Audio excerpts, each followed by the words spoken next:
for our, if we wanted to know what area our D had,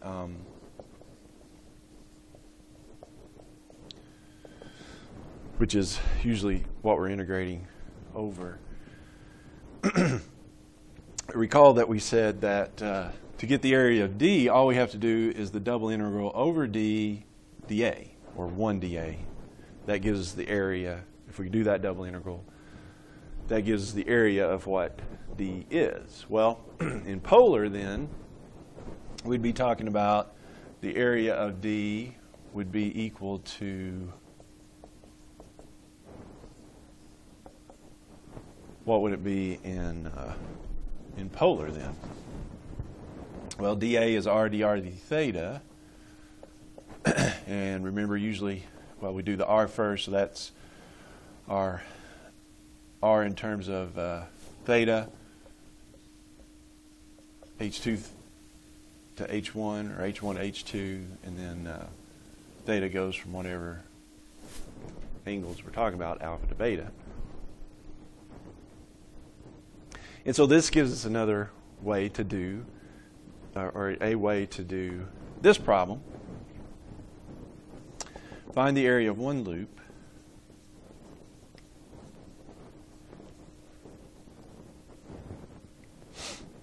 of r equals 4 sine 2 theta.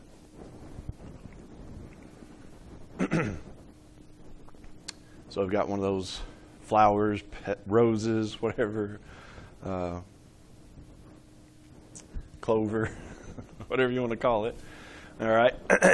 Turns out this one, yeah, we've got, if you look at it in, it's got four leaves.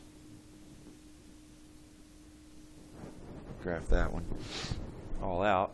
Well, they're all symmetrical. I didn't mean to draw them cockeyed like that, but yeah, we got the 4-leaf clover, 4-leaf rose, petal, whatever.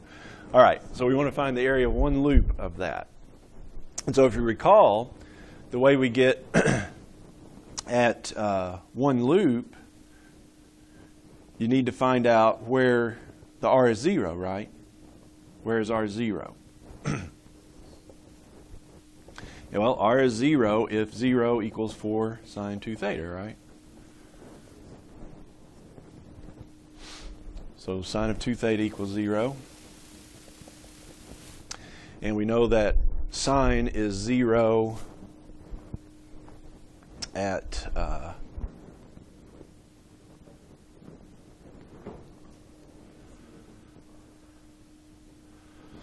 zero, yeah, okay. So 2 theta would be 0 or pi or 2 pi, the pi's, right? But that's 2 theta, so theta would be 0, pi over 2, pi, et cetera, et cetera. And so to get that one loop, what would it be then? So to get one loop, we'd need theta to go from 0 to pi over 2. Okay?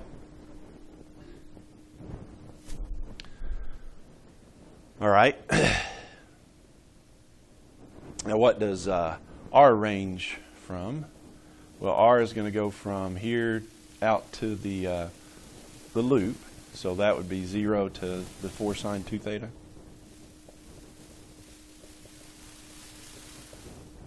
Okay? And so the area then of that loop is just, your double integral r d theta, right? That's what we just said. You're basically doing the double integral of 1 r d theta. And so in this case, the r's go from, since we're doing it first, 0 to 4 sine 2 theta. And then theta goes from 0 to pi over 2.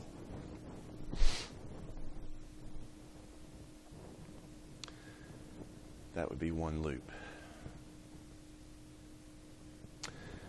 So let's see. I don't think there's any real big stuff happen here. Just doing RDRs, that's 1/2 r squared. from 0 to 4 sine 2 theta.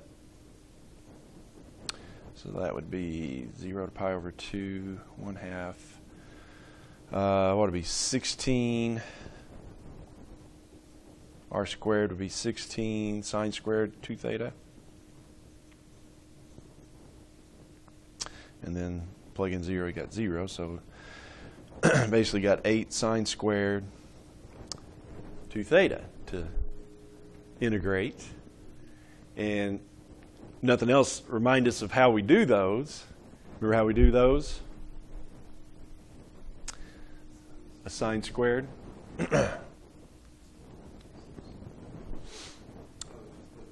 Double angle. Double angle, remember sine squared of theta, we can rewrite that as 1/2. One way to do it.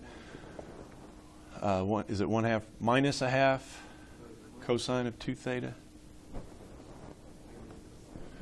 Cosine squared is 1/2 plus 1/2 cosine. Sine squared is 1/2 minus cosine 2 theta. Yeah. So in this case, I've got sine squared of 2 theta, and so that'll work out to be, let's rewrite that. So it'll be 8 times, so we'll rewrite this as 1/2 minus 1/2 of cosine of double whatever you have here. Well, we've got 2 theta, and so double that would be 4 theta. And so now that's just straightforward. Both of those are antiderivatives. Of course, these will cancel. Those will just be, if you multiply those in, it'll be, what, 4? 4s. Save a step there. So, all right, so that would be 4 theta minus, so we have 4 cosine 4 theta. Well, that's a little u substitution. So that's going to work out nicely. U is 4 theta, so du would be 4 d theta. And so you wind up, the 4's cancel, so you just have antiderivative of, yeah.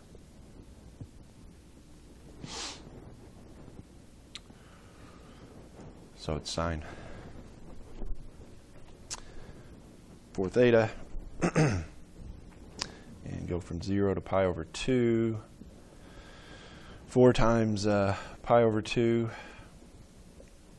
minus sine of 2 pi, that'd be 0, right? If we plug in pi over 2, we get 2 pi, so that's just 0. And then plug in 0, of course you get 0. Minus sine of 0 is 0, so yeah, it's just 2 pi. How about that? Turns out the area of one loop of that is just 2 pi. Okay?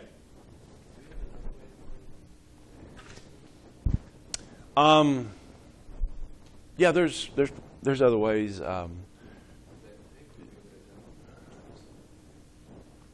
With the polar coordinates, yeah. Yeah, there was a single integral. Mm-hmm.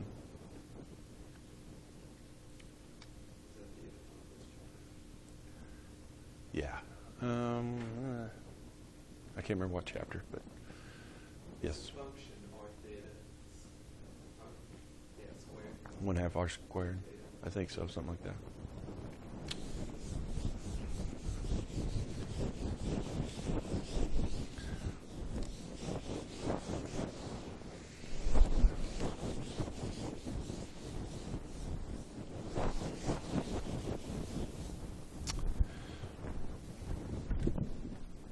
All right. Here's another one. Determine the area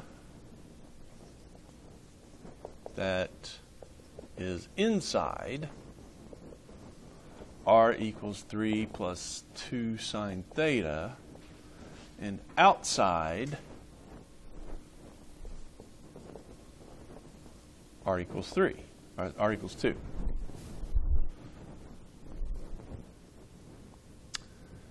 Inside r equals 3 plus 2 sine theta, and outside r equals 2.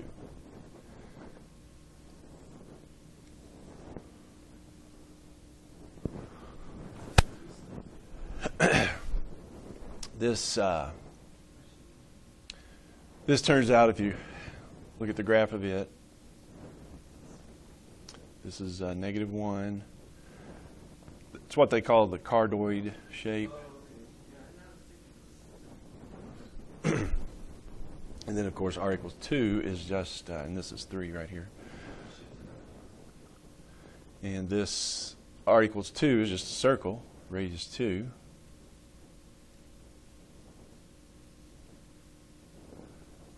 And it comes something like this.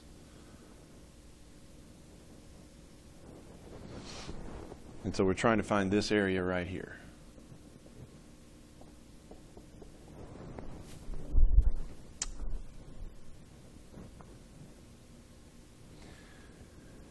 So, of course, what we need is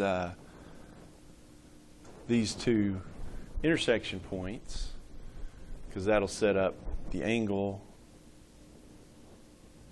by which I can rotate theta through.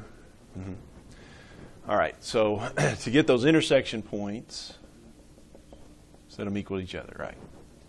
3 plus 2 sine theta equals 2. And so that would be sine of theta equals -1/2. Subtract 3 and divide by 2. Which, the angle there, we've got sine is -1/2.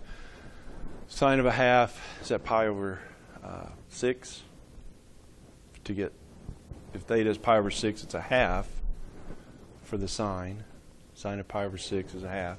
But we need it to be -1/2, and so that's quadrants 3 and 4.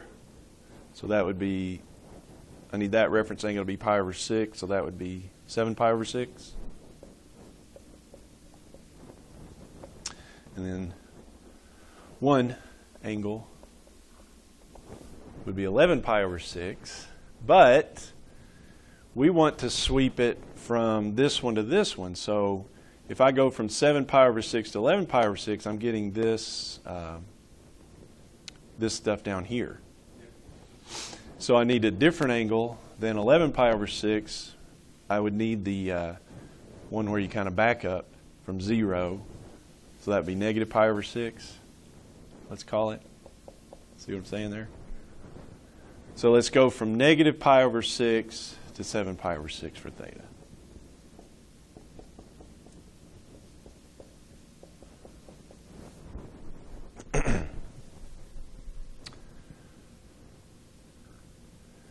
And then the r that we want, well, if we look at it up here, the r I want is from this one to that one. So that would be r goes between 2 and the 3 plus 2 sine theta.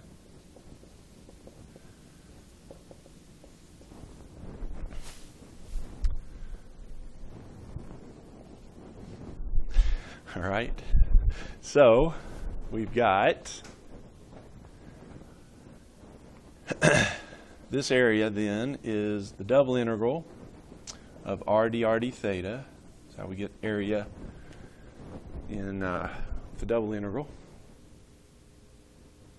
Our r's are going to range from 2 to 3 plus 2 sine theta. And then the thetas go from -pi over 6 to 7 pi over 6.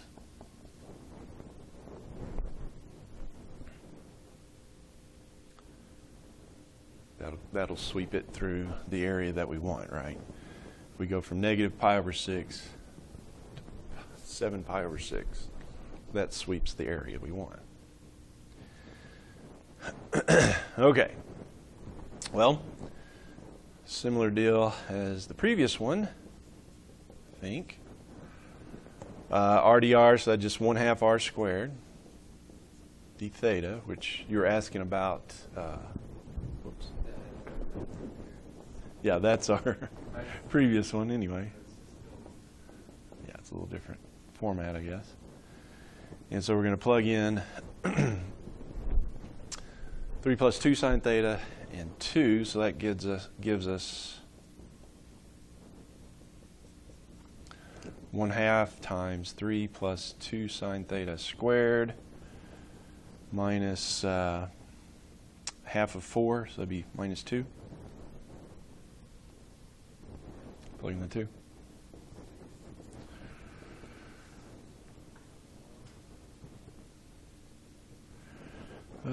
One half times, that'd be 9 plus 12 sine theta plus 4 sine squared theta minus 2.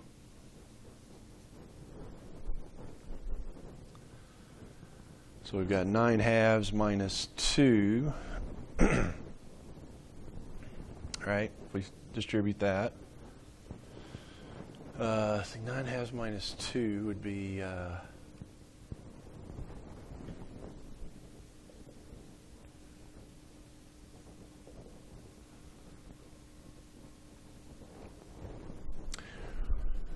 9/2 minus 4/2, so that'd be 5/2. Right? If I combine these two, 5/2, so I had 5/2 theta. 6 sine theta, so it'd just be negative 6 cosine theta, antiderivative.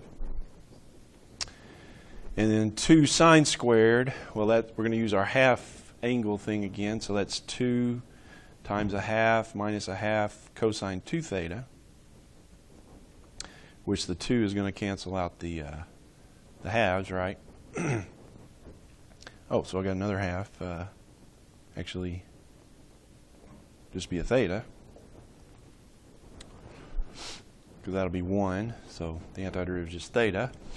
And then the antiderivative here, little substitution, I believe it's going to be 1/2 the sine of 2 theta. Does that sound right? U equals 2 theta, so du over 2 would be d theta.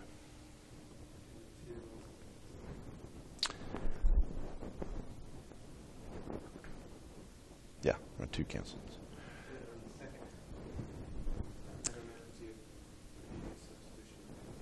Yep. So this 2 cancels that half, but we get another half from the substitution. Yes. Okay, so unfortunately we've got to plug in negative pi over 6 and 7 pi over 6. Okay. All right. I guess we can combine those. That would be 5/2 plus 2/2, so that'd be 7/2 theta. So we plug in 7 pi over 6 there. Minus 6 times the cosine of 7 pi over 6. Let's see, 7 pi, is that square root of 3 over 2? And 7 pi over 6 would be negative 7. I believe it's negative square root of 3 over 2. And then minus 1/2 times sine of 2.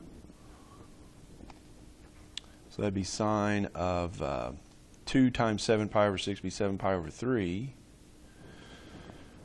And let's see, that's 2 and 1/3 pi, so we're just in quadrant 1 there. And so that's just sine of pi over 3, which is 1/2.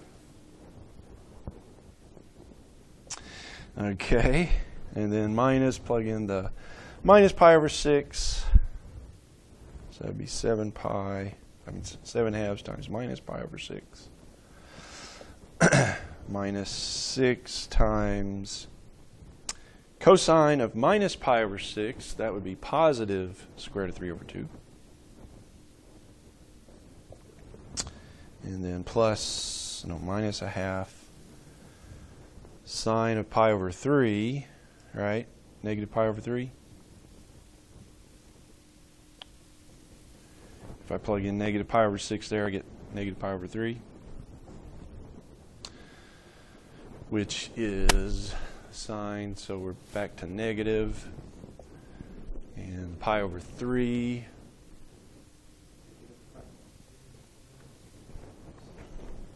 Yep, sine of negative pi over 3. let's see, sine of 0, 0, so I'm thinking square root of 3 over 2. Check me on that. Because sine of 0 is 0, so sine of pi over 6 would be 1/2. Okay. Okay, so all that being said, nothing much here. It'd be 49 pi over 12.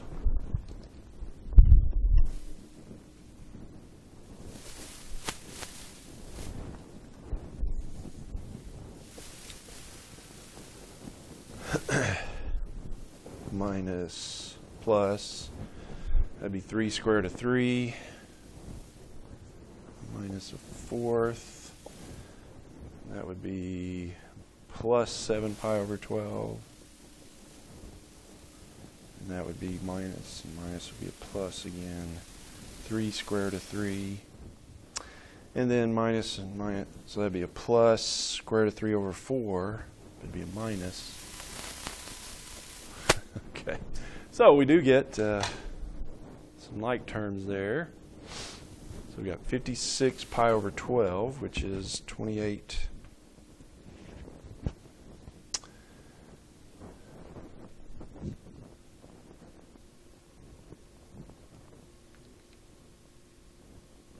Six twelfths.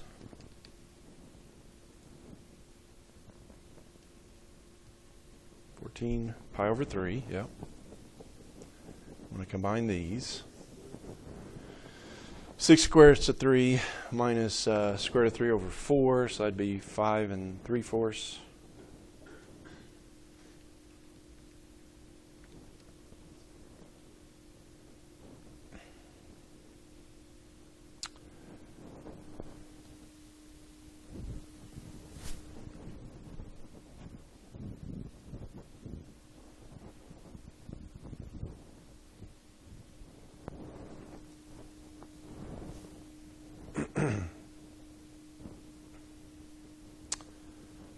Is that right?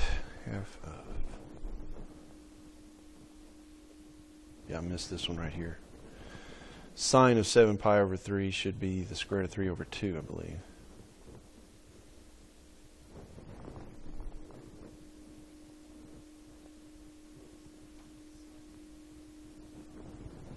So this will be square root of 3 over 4 also.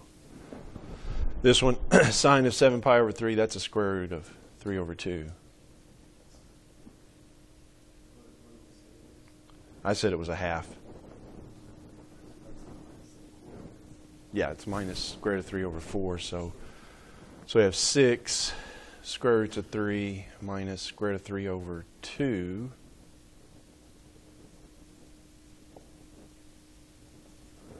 Which is that 11? Yeah, it'd be 11 square root of 3 over 2.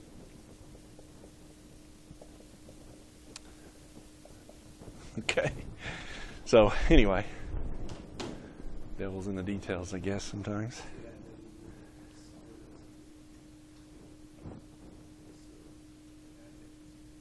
Okay.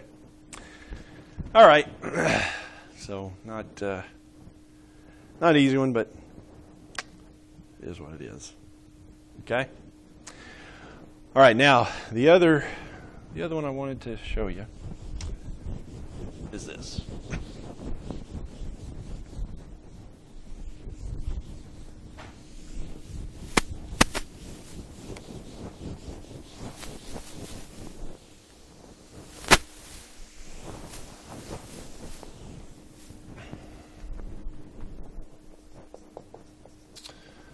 It's a double integral, but we're going to evaluate it by converting over to polar. And it's this. You got the double integral, cosine of x squared plus y squared, dx dy. And x is going from 0 to the square root of 1 minus y squared. and y goes from 0 to 1. And so, yeah, again, this is one where it would be impossible, really, to evaluate that without changing it over to something because of what you've got inside the cosine there.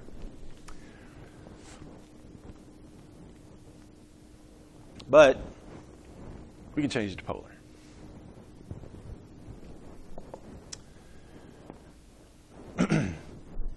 And so let's first of all, so this is our x. So x ranges from 0 to the square root of 1 minus y squared. And then y goes from 0 to 1. That's what that means. Okay, and so this would be the picture. So we need the picture to get us what we need for r's and thetas. Okay, well that would be, of course, x equals 0 is the vertical line here, right? And then x equals square root of 1 minus y squared. So it's a circle, right? Semicircle. If you square both sides, you get x squared equals 1 plus 1 minus y squared. So that's just the circle radius 1 if you do it that way. But this is just the top, not the top, but the right side. Yeah.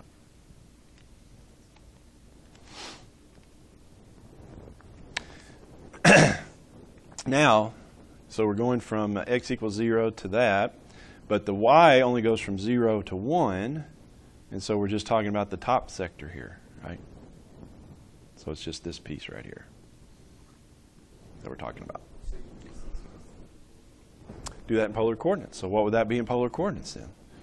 The theta would go from 0 to pi over 2. The r would go from 0 to 1. Okay. Now, changing that to polar would be what? And this is why it works. Yeah, x squared plus y squared is just r squared. So it'll be the cosine of r squared. Dx dy, well, that's dA, and dA is r dr d theta when you do polar. And that's why this one works, right? Because now it's just substitution. All right, so the r's go from 0 to 1, and the thetas go from 0 to pi over 2.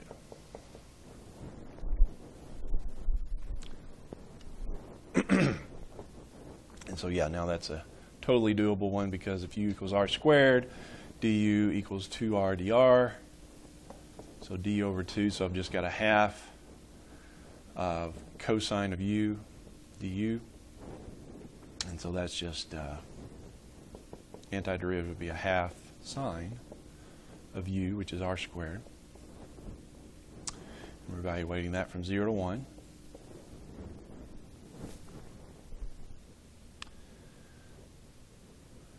Which is then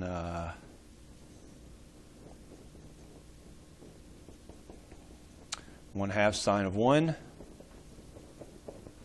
minus half sine of 0, which is 0.